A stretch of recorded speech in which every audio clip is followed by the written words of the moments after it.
Jadi nama saya Belina Aulianur, saya ini mahasiswa UMKT sebelumnya, sekarang udah menuju wisuda. Sekarang sudah menuju wisuda.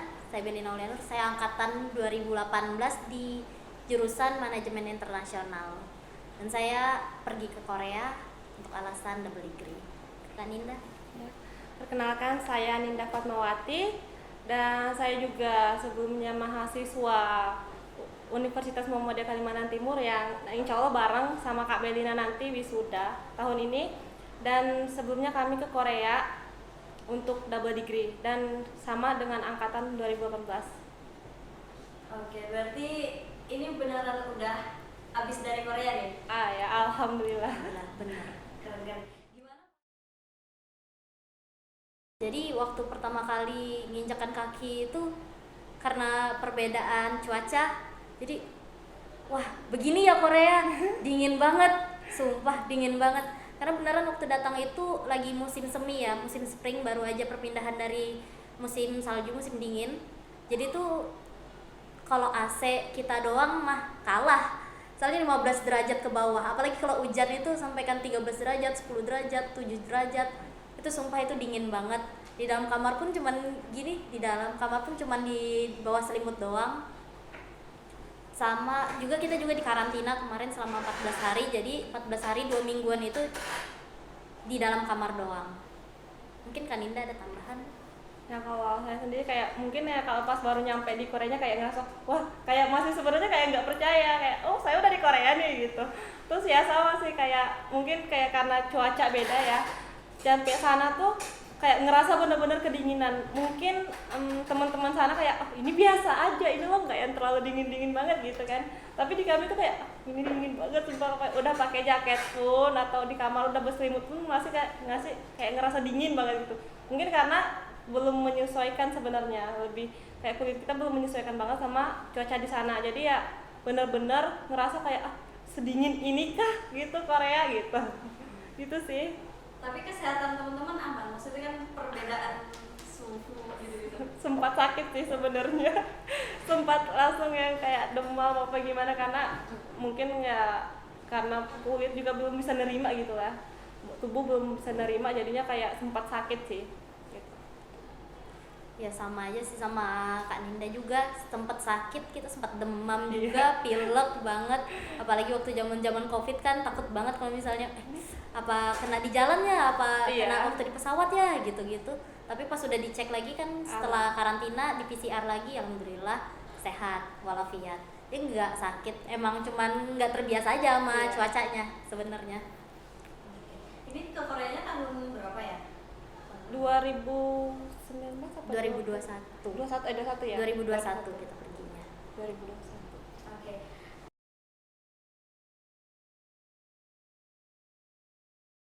Ini kan memang tujuan awal kami sebenarnya ke Korea itu untuk program double degree ini. Dan ya dari namanya sendiri program double degree ibarat 2 degree gitu ya. Jadi kami tuh belajar di UMKT selama 2 tahun dan sisa 2 tahunnya itu di Korea. Jadi kami lulus dari UMKT dan juga lulus dari Kyungdong ini, universitas yang di Korea. Jadi ya setelah lulus kami pun bakal dapat 2 ijazah, 1 ijazah dari UMKT, 1 lagi ijazah dari Kyungdong gitu. Kalau menurut saya sih double degree itu paling worth it sih, karena ini waktu belajar kita bakalan lebih lama. Kita nggak cuman kayak exchange cuman 6 bulan aja, tapi kita punya 2 tahun untuk belajar. 2 tahun untuk belajar itu kita bisa gunakan explore, dapatkan hal baru, kita bisa kerja apa semua juga, kita mencoba hal-hal baru, kita jalan-jalan, kita belajar budayanya, belajar bahasanya. Memang dalam 6 bulan juga kita bisa dapatkan itu semua, tapi menurut saya lebih baiknya jika lebih lama. Ya, terus mungkin kenapa kita pilih Korea, karena memang kemarin itu kebetulan yang kerjasama dengan UMKT untuk program double degree sendiri itu memang baru Korea. Kemarin sebenarnya ada sama Taiwan, cuman yang pada saat itu masih student exchange. Jadi yang benar-benar memang untuk double degree hanya di Korea kemarin. Tapi mungkin sekarang yang saya dengar Taiwan sudah buka juga. double degree kalau nggak salah saya dengar. Tapi pada saat kami berangkat itu memang baru di Korea, jadi makanya kenapa kami ngambil Korea untuk program double degree. Susah, senang, pahit, asam, manis, semua udah kita cobain, udah kita pernah rasakan di sana. Mulai dari karena kita udah mulai pergi ke sana nginjakan kaki di Korea benar-benar tanpa uang orang tua lagi, benar-benar kita harus nopang kehidupan kita sendiri. Jadi kita udah ngerasa belajar, oh begini kah rasanya mandiri, dan mandirinya nggak langsung di negara sendiri, karena kalau di negara sendiri kita masih bisa nyaman kan ya, masih di dalam zona nyaman. Kita pas di sana mandiri dan asing. Jadi kita di sana benar-benar belajar itu semua. Senangnya banyak teman-teman, kita banyak ketemu orang baru, kita belajar hal-hal baru, semuanya kita bisa dapatkan di sana. Tapi ya kadang ada rasa sedih, kangen rumah, ya begitu. Ya, dan mungkin juga ya karena ibarat Korea Indonesia beda, of course makanannya pun beda gitu. Ya mungkin dari awal mungkin beberapa orang seperti saya termasuk picky gitu ya, jadinya kayak ketika sampai di sana makanan-makanan itu pun nggak semua yang begitu langsung masuk di lidah gitu. Tentu karena kayak oh makanan ini kayak nggak cocok gitu di lidah, akhirnya ya udah kayak, apalagi kalau di Korea kan ada jual nasi yang kayak semangkok gini tinggal dipanasin gitu, biasanya di minimarket, sama ada ayam goreng, kayak mungkin semingguan lebih, kebanyakan bisa dibilang tiap hari hampir makan itu aja gitu, karena kayak yang masuk ke lidah tuh masih itu doang gitu, nasi plus ayam goreng dah gitu. Kalau yang lain mungkin even sampai sekarang pun kayak kimchi di lidah saya belum masuk sih, karena kayak udah nggak suka di awal, akhirnya nggak nyoba lagi gitu. Jadi selama di sana apa ya, daya untuk apa namanya bertahan survive-nya tuh Survive. jadi tinggi ya.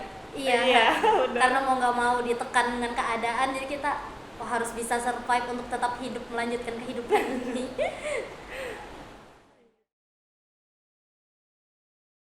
Kalau dari saya sendiri mungkin dari cara belajar dan jam belajarnya sih.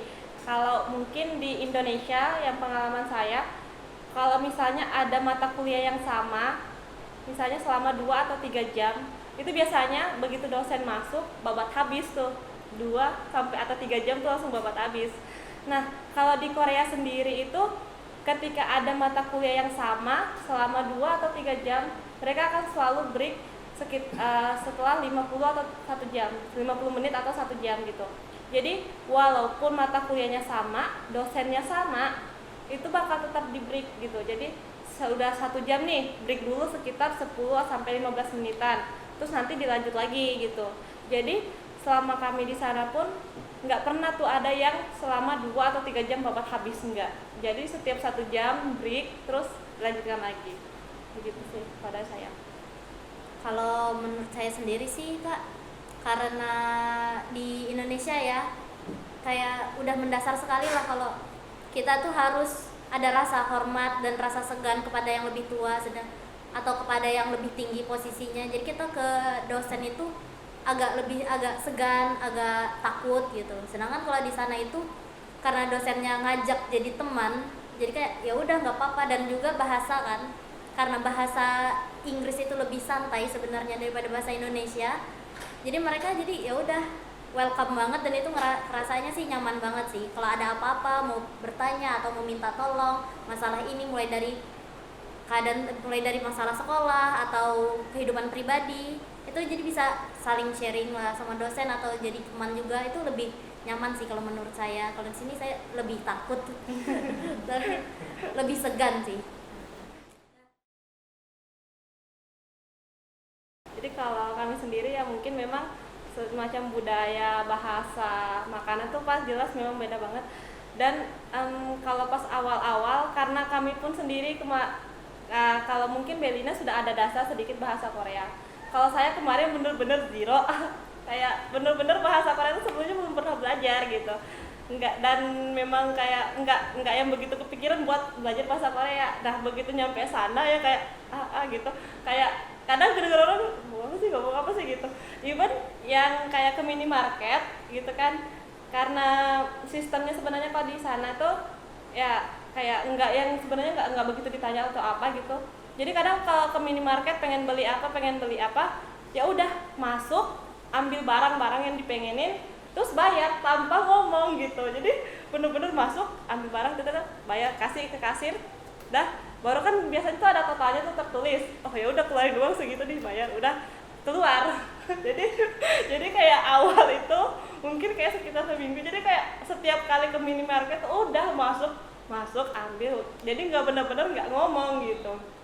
Cuman perlahan-lahan kan kayak ada temen memang yang kayak bisa bahasa Inggris plus Korea, jadi kadang sometimes kayak nanya, oh ini sebenarnya apa sih gini-gini, jadi kayak belajar dikit-dikit gitu sih. Kalau dari makanan ya mungkin kayak kalau kita kan belanja, kalau di Indonesia kan kayak belanja udah di minimarket belanja apa aja gitu ya. Kalau di Korea itu kan banyak yang nggak halal gitu. Jadi kadang memang udah kayak dari dosen dari teman, ini kalau kalian walaupun nggak bisa bahasa Korea, ketika kalian mau beli, lihat nih kalau ada tulisan gini nih jangan dibeli, itu tuh haram gitu, maksudnya nggak kita makan, B2 itu nggak kita makan, jadi kalau ada tulisan itu jangan dibeli gitu.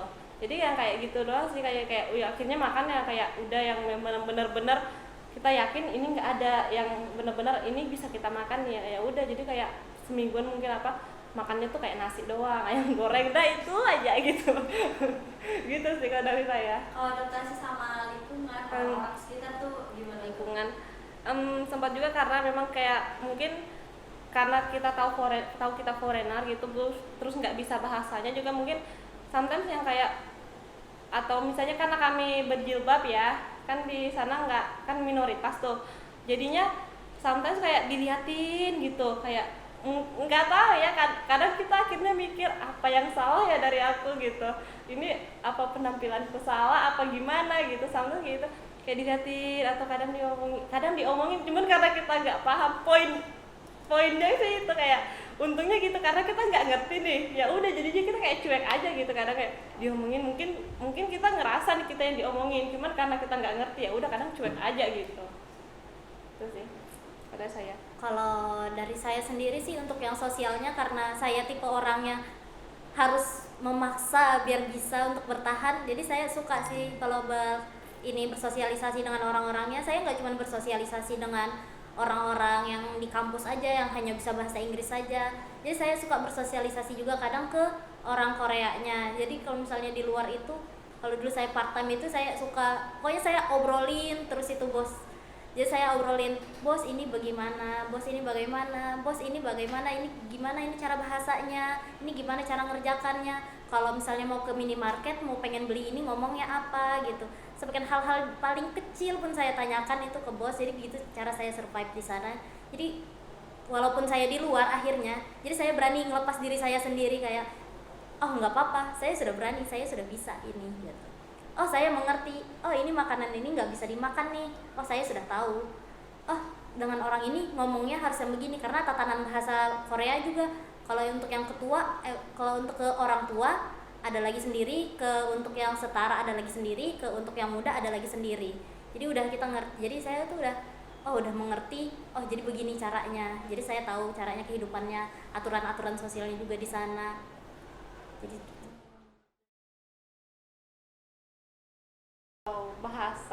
kalau untuk bahasa Korea kemarin sebenarnya nggak ada, cuman memang kayak bahasa Inggrisnya, karena kan kami sendiri kan kelas internasional, jadi memang udah disediain kemarin sama Pak Ibrahim sama Pak Halim, jadi memang ada kelas bahasa Inggrisnya, jadi memang dilajarin terus. Sebenarnya kalau bahasa Korea sendiri kami nggak ada, jadi memang fokus ke bahasa Inggrisnya sih kemarin. Untuk bahasa Korea baru belajar ibarat di sananya, jadi langsung praktek sama orang-orang sana tuh sambil belajar, sambil kerja part time. Nah di situ baru kayak belajar bahasa Koreanya sendiri gitu. Kalau Kak Belina? kalau saya itu sebenarnya yang saya persiapkan itu cuma mental sih sebenarnya, mental. Jadi kalau bahasa Korea itu paling dasar banget, saya cuma bisa saya pelajarin Hangul sih. Seenggaknya saya bisa baca dulu. Kalau menurut saya seenggaknya paling kecil itu, paling dasar itu harus bisa baca dulu baru mengerti. Jadi saya cuma pelajarin Hangul, sisanya saya nggak ada belajar lagi. Saya siapkan mental, saya harus ini gimana ya nanti kalau misalnya di sana apa sih yang harus saya lakukan gitu. Jadi saya pelajarin semua sosialnya, apa yang orang-orang sana nggak suka kalau kita lakuin, apa yang orang-orang sana bakalan yang kira-kira bakalan bisa bikin kita jadi terdiskriminasi, itu harus saya siapkan. Jadi biar kayak saya wah kuat nih, nggak apa-apa, udah biasa ini orang-orang begini mah di sini nggak apa-apa udah. Jadi mental yang disiapin. Mental yang paling disiapin banget. Ini kakak-kakaknya ini nggak sih nonton drakor atau K-pop lovers gitu? Kalau saya sebenarnya enggak. Kalau saya nikmatin lagu sih sebenarnya. Kalau lagu semua lagu saya nikmatin. Kalau drakor susah kalau mau nonton, suka ini ketiduran kalau tengah jalan. Gak bisa kalau nonton. Oh gitu. Iya.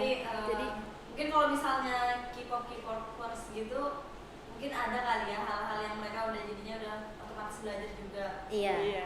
Berarti kakak-kakak nggak gitu juga ya? Enggak. Ya gitu. Oke. Sebenarnya kalau di saya sendiri yang lebih berasa dari bahasa sih. Mungkin karena kalau kadang kan kita misalnya mau ada ngurus kayak segala di bank, atau misalnya kita mau ke rumah sakit atau apa segala. Sebenarnya karena misalnya memang belum bisa bahasanya, jadi menurut saya kendalanya di situ. Jadi kayak ketika saya mau ada urus sesuatu nih, atau misalnya mau ke rumah sakit, atau saya butuh teman yang memang bisa bahasa Korea gitu. Jadinya kayak mau kemana-mana tuh ketika harus kayak ada temen lah setidaknya nemenin gitu. Karena ya kalau enggak kadang susah juga. Biar bisa sih kalau bisa dibilang pakai Google Translate bisa, cuman sometimes kan beda gitu ya.